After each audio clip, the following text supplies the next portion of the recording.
we're going to be talking about improving performance in athletes. Of course, we're going to use sleep as a superpower.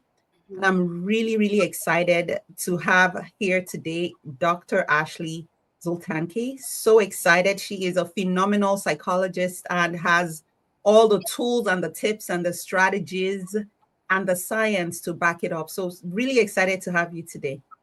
I'm excited to be here. I'm really looking forward to our chat. And I think we're going to have quite a bit to cover. So I'm looking forward to it for sure. Yeah. So maybe to start, can you introduce yourself to our friends? Yeah, absolutely. So I'm Dr. Ashley Zultanky. I'm a clinical psychologist. I'm also a certified school psychologist in New Jersey, and I'm Psy.D certified, which means that I can work with individuals in approximately 43 states virtually. My background is in acceptance and commitment training, or acceptance and commitment therapy, which is I call it sort of a grandchild of what we know, CBT, traditional cognitive behavioral therapy. And so my theoretical orientation is based in the fact that we are human, and to be human is to experience a wide range of experiences and emotions. And how do we navigate those challenges? And how do we accept where we are? And how do we move through and experience pain and suffering and positives and highs and lows and live within our values? And so what I do is I work with a range of from adolescence all the way up through sort of older stages of life.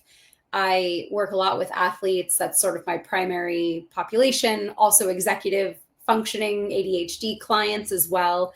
And I also do evaluations. I do consultations with school.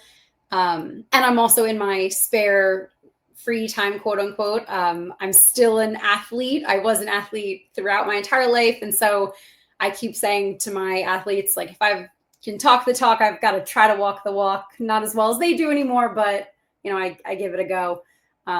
So that's sort of me in a nutshell. You are still an athlete. What do you play? Right. So I have a horse and we do dressage. So we're a competitive dressage team. And if you think about like what was it during the Olympics, Kevin Hart and Snoop Dogg liked the horse that did the rave dance. Mm-hmm. We're like the less cool version of that. So we're like the lowest version of what he did. So it's not that, but it's kind of cool. It's somewhere around that, but that's a good reference point. That's amazing. Yeah. You're even more intriguing. I love it. You see why I brought her on. Yeah. Full of surprises. So let's start with this. People here, like I was saying before we hopped on, right? Like you hear the term executive function, right? We know that is something that's important. It sounds like it's a good thing to have, but let's even break it down.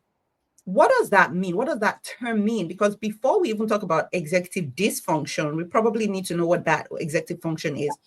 And why is that important for our student athletes? And I think this is such an important topic. I'm so excited we're having it now. Like lots of schools just started. You have folks that are, signing up their own teams right now, sports starting, the sports season, and all of that is starting. So I think this is we're really priming our folks for a successful school year, pretty much. Absolutely. And I'm really starting to have this conversation and have been a little bit with a lot of my kids and stuff. So I'm going to grab I have my handy dandy brain that I always put into conversations.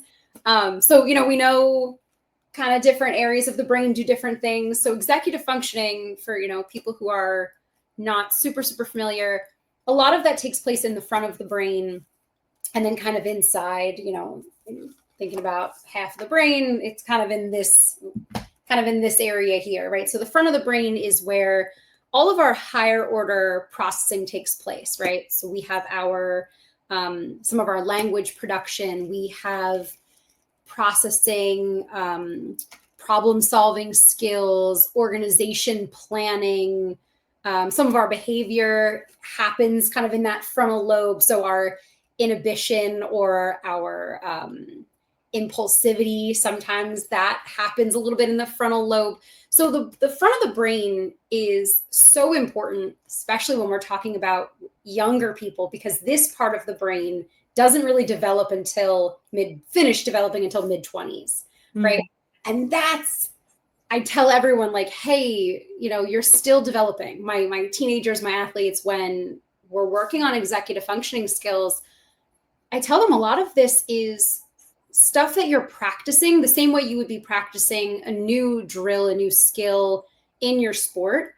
We have to really get those reps in, right? And when your brain is developing, when your brain is young, we're still getting those reps in.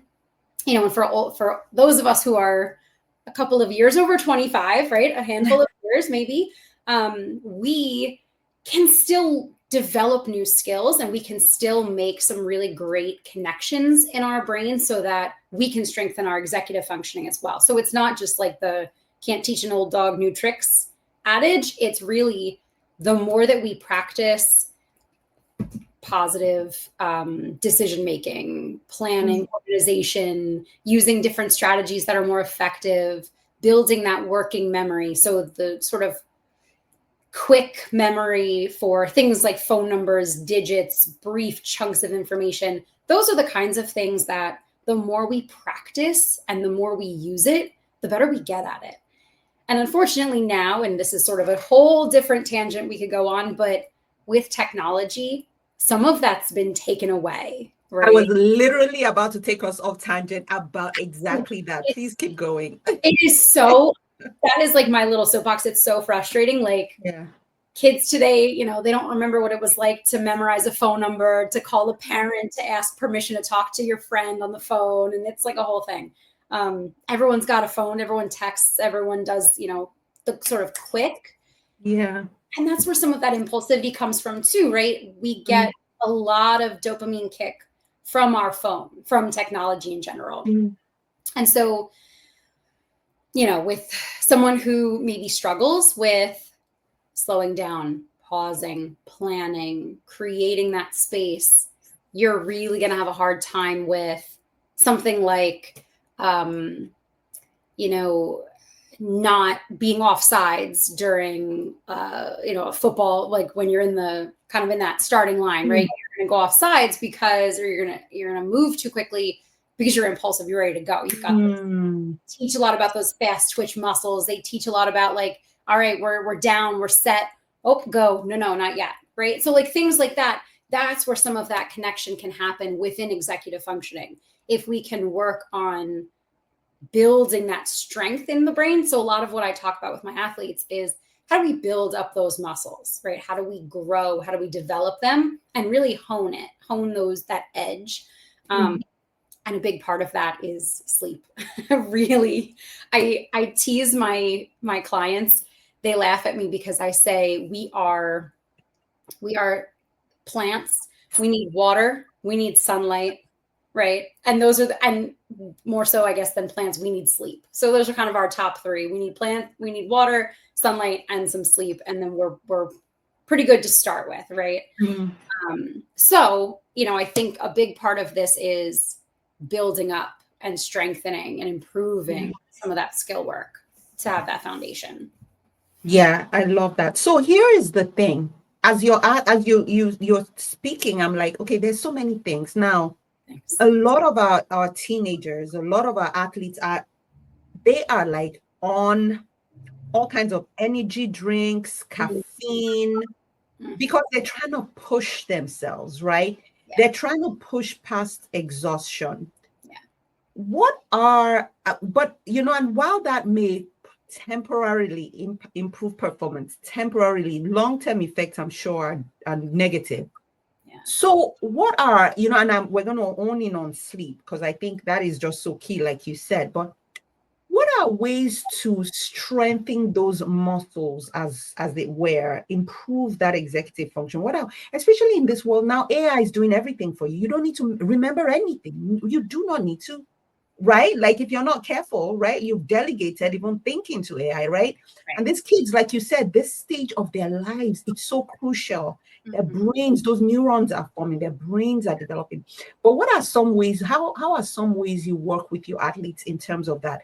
Especially, like we said, these are clients that were brought to you by probably high achieving parents who are like, you know what, I was first, throughout. I won all this Mm-hmm. awards. I had this incredible athletic history, and you're going to do the same thing. So there's a lot of pressure from home. Yeah. There's a lot of pressure from their coaches. Like, help. Yeah. Yeah. It's so tough. And honestly, the answer I have is not glamorous at all. And it never is, right? The best answers are never the ones that Yeah. have bells and whistles. Yeah. It's really about slowing down, really about being present, because when your brain is doing, if I again, the phone, the computer, how many tabs do you have running? If you open Safari or Chrome or Internet Explorer, if that still exists, how many tabs do you have open right now? 50? 30? How many group chats do you have sending you messages right now for my teenagers, right? Constant, the beeping, buzzing, constant. How many times do we try to like switch tabs between without really finishing up what we're doing, right? So if you're at practice and you're thinking about your chem exam tomorrow, if you're studying for chem and you're thinking about the argument you have with your significant other, your friend, your parents are like, hey, you got to clean your room because we've got company coming over this weekend. Hey, we've got to do this. And yeah, you're right. The idea of there's just so much to pack into a day that of course they're going to be, drinking caffeine and staying up really late and trying to burn the candle at both ends and doing all those things. And so one of the things that I initially start with them, and parents don't always love this because it's like, how do we pack more in? And I'm like, no. How do we slow down for them too, right? I have sort of a conversation with them where I'm like, whoa, we're all going to calm down. Even me, I have this conversation with myself. I have to. We've got to slow down, right? We only have 24 hours, and at least 8 to 9 of those should be sleeping, right? Yeah. Especially for teenagers. I harp. They laugh at me. I harp. But if we can slow down and if we can be present and intentional and work on that processing, right? Then a lot of the things that we're talking about with feeling like you need to do a million different things and you need to have the caffeine to get you through the day, some of that goes away naturally just because they're able to intentionally do the work that's in front of them, whatever that might be, and not feel pulled somewhere else, which then drains that battery they have, right? Their mental battery. And this is about recharging the battery, kind of like a hybrid car where you step on the gas or the brake and it recharges that battery a little bit. We're trying to recharge as we go. And it's a lot harder for us to do that if we're not doing the right things, right? If we're not implementing the right strategies. So with the slowing down, a lot of it is intentional present moment awareness, right? Which is secretly mindfulness, but when I refer to it as that's how you slide it in. Right, sneak it in, right? It's like putting vegetables in the gravy, right? That kind of thing. They don't know, but if we say, okay, present moment, like intentional present moment awareness, my focus is for my athletes. I tell them all the time, I want you to be dangerous when you get on that field, on that track, on that court. I want everyone else to look at you and be like, oh no, they look really ready today. They look really good. I wasn't ready for that. I want them to have that presence, that confidence. And if you're like you're exhausted, we're like dragging you off the bus, you don't have that, right? So it's about being present. It's about being consistent. It's about being intentional. And if we can do some of these things intentionally, you're not wasting as much energy. You're not wasting as much battery power. And so then you can have some energy to get all of your stuff done, get some good sleep, and move on with your day. And that's the goal, right? So it's not glamorous, but it's effective. It's almost like that thought behind you slow down to speed up. And what you're saying mirrors exactly what I tell people, my teenagers and my young adults, everybody, which is that sleep is so powerful that it helps you redeem time. 100%. So that time you think you don't have to rest is actually the time you needed to be the best version of yourself. Especially when it comes to skill acquisition, and memory.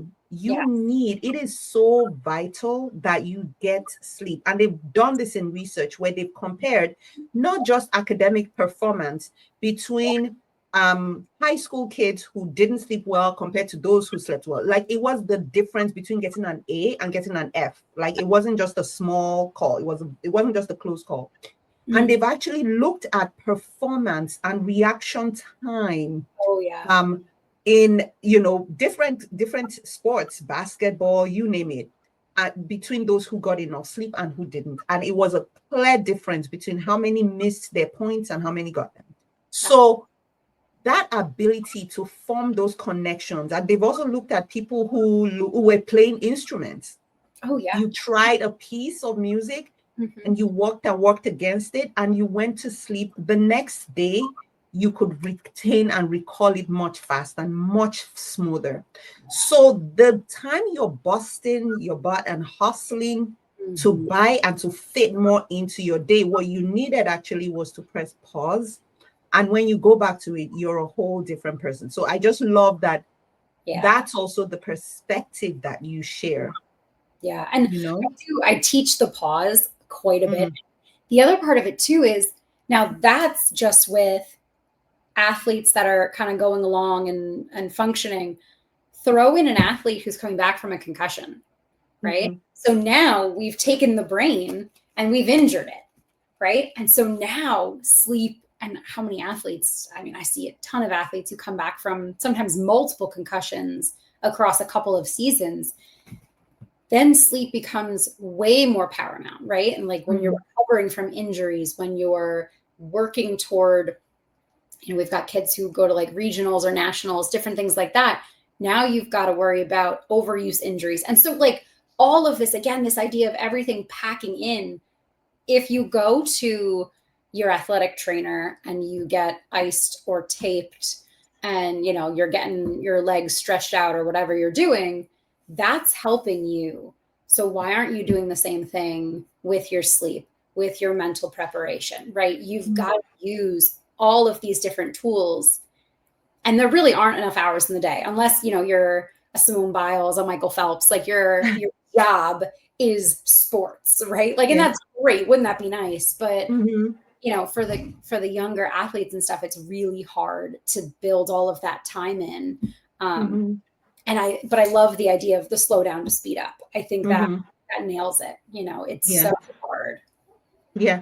So here's that team who's like, okay, Dr. Zultanky, I've heard you. I hear you. You have a point. You're very convincing. But how? Because the two things happen. I have, training and games and homework and I got to hang out with my girlfriend and all kinds of things. And now, midnight is upon me and my mind is racing. So even when I get into bed, it's like nonstop because of all the things I have to do tomorrow. And I got to wake up early because guess what? The school bus comes at 6:45 or whatever ungodly hour, right? Because of early school start times. So how do you even coach them to manage their time? Because this requires time management. The volume of work and all of that is intense. That's number one. So it's twofold. The second is many, like you said, we literally needed to like quote broccoli into the spaghetti sauce, right? Of saying mindfulness, right? But they are saying, and I hear some of my patients too say, they're like, I try to keep quiet. I try to quiet my mind. I try to be present. I can't see it. I can't get it. The thoughts are just nonstop. So how do we manage that? And, essentially in terms of time on the calendar and just that ability to calm things down. Right. So I'll sort of go backwards. I teach mindfulness a little differently. Where if someone's a practiced meditator, right, love that because they kind of seamlessly fit into it and it's so great. Most of my teenagers are like, this is boring, I'm going to fall asleep. And then I have to tell them, I've been doing mindfulness I started in like 2005 when I was a rifle shooter. My dad made me listen to audio tapes of an Olympic rifle shooter just like talking about like the process of, getting into the mindset and all that. I didn't even know this was mindfulness. I used to fall asleep to it. Mhm. And I would sleep to it. That was like my start into mindfulness, right? So I've been doing this for decades at this point. And I think the bigger thing there is rather than just slowing down and saying, okay, we've got to just work on the breathing, we've got to do the listening thing. Most people don't have time or energy for that. I want you to practice mindfulness when you're active. So this is like engaged and active mindfulness, right?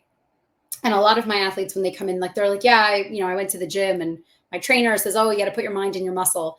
And I'm like, yeah, that's what mindfulness is, right? If I'm doing a bicep curl, if I'm going like this, there's no intentionality here. There's no presence. I could do this with a 2-pound weight all day. If I take a 2-pound weight and I like look at the muscle and I'm really intentional about it, suddenly that 2-pound weight weighs like 60 pounds. Where did that come from, right? If I can get an athlete to really be present in the preferred activity first, right? You want to be on the field or the court, the track, the pool. You want to do those things. So how do we be present and intentional there? What does every stroke of your arm, every time your foot touches the ball, every swing of the bat, what do those things feel like? What do you hear? What do you smell? What do you see? And just get grounded for a minute, right? Never mind anything else. Like, let's get grounded in what you're doing in the activity. And then sometimes I'll work backwards to, once they're practiced there and that's kind of a consistent thing, then I make it a little silly. And I have them pay attention when they're brushing their teeth, because you're supposed to brush your teeth for like 2 minutes every day, twice a day, right? A bunch of times. Everyone brushes their teeth. How many times have you really paid attention to it? Mm-hmm. Right? And so we do little skills like that where they're still active, where they can still pay attention to what they're doing. I'm noticing my teeth. I'm noticing the smell of the mint, blah, blah, blah. And so then I can get them to be in bed with a YouTube mindfulness sound or the Calm app or whatever it is that they prefer. And then we can work on how to shut the mind off enough so that they can be present and grounded and teach themselves the stillness. But this can take weeks, sometimes months. They're really, really hyperactive. So it's tough because it's about, working with what you've got. So I try to get them to be as connected as possible in the moment with the active stuff first. And then we sort of, again, slow that down a little bit. So that's part of what I do. But yeah, I love that. I love that. I love what that is. There's actually active mindfulness, not just passive, because for many of these kids, even when you think about, well, just maybe observe your thoughts. I mean, sometimes it's like a train that's out of control. It's so hard for them to observe it passing by. It's going in so many multiple directions. Right. So grounding yourself in an activity that you maybe enjoy, but really being present there and actually focusing on that activity. And then over time, again, it's like building muscle, right? It takes planning, it takes intentionality, and it takes practice and not being judgmental, especially if you've never really done it before. Right. And the way I build it into sort of is about safety as well. Like, so I ride my horse, and if I'm not present when I'm riding my horse, if I'm not paying attention to her and she spooks at something, I'm in another state, right? Like, I'm going. If you're standing in the box and someone's throwing a pitch at you at 90 miles an hour and you're not paying attention to it, well, you've got a problem here, right? Like, that's dangerous. And so some of it is, how can we be connected to, whether it's the safety piece, whether it's, the high performance, like I want to be the best and I've got to, use those skills and kind of be dangerous, as I call it. And some of that is really effective in getting them to buy in, because that's a big part of it. You have to get the buy-in. If they don't buy in, if they don't want to do that, then we kind of work on some other stuff, but really, I think the most, and if you look back at historically, professional athletes, a lot of them suggest that the mindfulness piece is really what put them over the edge and made them go from good to great. It's that being present, it's that connection is really important. So I guess this would be my last question. For that person who says, okay, I'm sold, but everything that you're saying seems like it's going to slow me down, yet I want my A game on all the time. Like, what would you say to that athlete who's like, well, you're saying breathe, you're saying, slow down, you're saying be present, you're saying don't pack so much in, but I still want to be like an A player. Like, what words of encouragement do you have to help them just really see things that, well, this is really the pathway to where you think you want to go? Yeah, absolutely. I think the biggest thing is, the sort of the proof is there, right? We know of athletes who have really used it and enhanced their skills and really strengthened their prowess. But I think for my kids who are like, man, this sounds great. And right, I always say like, yeah, let's live in that and. Right. We want to do so many things. We want to be everywhere at once. It's about prioritizing. It doesn't mean that everything else goes away entirely. We're holding something, it's like you're going to eat one part of your dinner first, and you might be able to try to pack all of the things onto the spoon or the fork all at once and shove it into your mouth. But are you really getting the flavors? Are you really getting the taste? All right, let me take a bite of this. Let me take a bite of that. And so it's about taking little pieces to then have them culminate into this really awesome experience of being present and grounded. And it does speed up once you get kind of the hang of it. And a lot of my athletes are so competitive. They're like, I want this yesterday, so I'm going to just be mindful all the time. And I'm like, now we've got competitive mindfulness as an Olympic sport. And it's like, it's very dramatic, but it's fun to get them in that sense of like, hey, can you be more mindful today than you were yesterday? Right? What is that like to be a little more present, a little more focused? And so some of that is kind of gearing them up to, to test it out and see like, oh yeah, I was able to get this and this done, even with a small amount of time. Right. And I tell them often, if you're paying attention to the present, you'll be surprised how effective you can be with your time. It is, ask any rifle shooter, you are effective with your time when you can be present. I promise. It is really, really fascinating. Yeah. And it's interesting that you mentioned that, like, almost like sleeping, being mindful, getting the best sleep score becomes a sport. It does. So that's not the idea. Yeah. It's hard too. And, we know they want to be like the best at everything. I had a client the other day say, I wore a Fitbit on one wrist and a Garmin on the other, and they told me two different things. And I'm like, let's take the aggregate. I don't know. It's close. Or not track it, just sleep. Just sleep. Right? Yeah, because sleep, and I'm just going to chime in. I'm just going to put this plug in because there is what we call sleep anxiety. Yeah. And it's related to performance, right? Your sleep performance, like how am I supposed to do? And you barely wake up and you're like, how'd I do? Well, if you're doing that, your mind will start to race. If, for instance, you had a bad night, you may start to develop this association and this anxiety saying, oh my goodness, is it going to be a repeat of what happened? And before we know it, insomnia ensues. And so even over time, there's actually what we now call orthosomnia, which is that obsession, unhealthy obsession with our sleep data. Like, oh, did I get enough deep sleep? Did I get enough REM sleep? And now you're pursuing something that's really elusive. So I always say, like, if you're looking at it, like looking at trends out of observation to see how you can optimize from here to there, it's fine.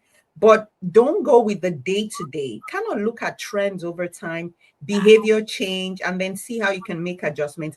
And if at any point you notice that it's becoming what you're going by, my tracker said I had a low sleep score and I kind of feel down today, you got to ditch it. Yeah. And Negative, listen to your body.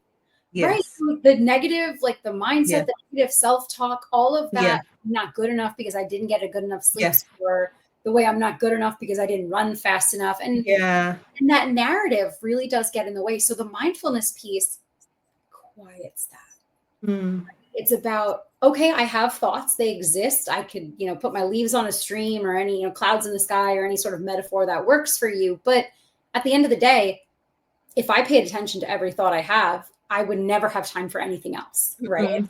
Ever. And so now, what if I just I look at them as the same way that I look at that ticker that is on the bottom of ESPN. And it just tells me the scores and updates. And sometimes I check into it and I go back to whatever sport I'm watching and then I'll check in later. And I don't watch that thing the whole time because then I'm missing the program.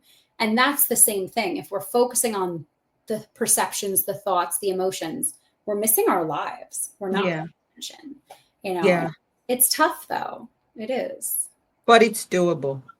It's doable. And that's why you're here. So how can people work with you? So you can reach out to my practice. I was so excited to talk to you. I didn't even get a chance to say I'm a psychologist at Behavior Therapy Associates. We're located in Somerset, New Jersey. I work virtually with all of my clients. And so, yeah, I am more than happy to, see if there's any way I can help you out with whatever it might be, sport performance, executive dysfunction, anything and everything in between. That's awesome. And we're going to include the link in the notes and comments. And from what I understand, you have the Psy.D, right? So you can work with a few other states. Yeah.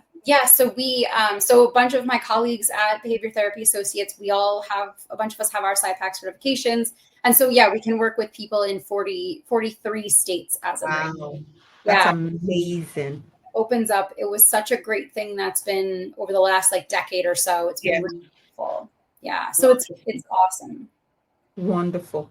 Well, this has been truly awesome. I hope you guys are going to go with, an understanding of how important, when we're talking about executive function, I don't want you to see it as something just way out there. Just think about your everyday life that helps you become that better version of yourself. Yeah. And those tools of slowing down, pause, rest, optimizing your sleep will help you. And whether you're on the field, whether you're training in the gym, whether you're in the boardroom, or whether you're just at home taking care of, of kids, which is, my goodness, one of the biggest tasks, right?